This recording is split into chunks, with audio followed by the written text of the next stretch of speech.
Mister Fazlur Rahman এই মুক্তিযোদ্ধাদেরকে স্মরণ করতে গিয়ে একটি টকশোতে যে কথাগুলো বলেছেন, ইনফ্যাক্ট এটা আদালতকে মেলাইন করার জন্য বলে।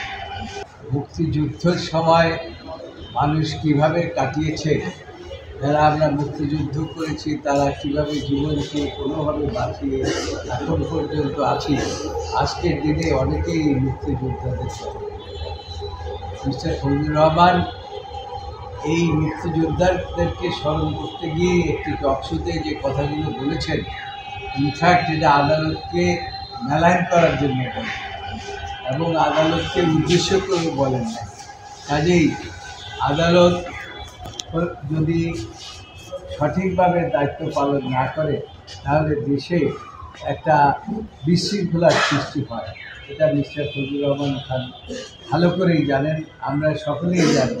সেই জন্য আজকে দিনে আপনারা কন্টেম্প করেছেন, আপনাদের কন্টেম্পের প্রতি সম্মান প্রদর্শন করে মিস্টার ফজলুর রহমানকে দিয়ে আমরা হাজির হয়েছি এবং ইতিমধ্যেই রুহুল কুদ্দুস কাজল একটি আবেদন প্লেস করেছে আপনাদের সামনে।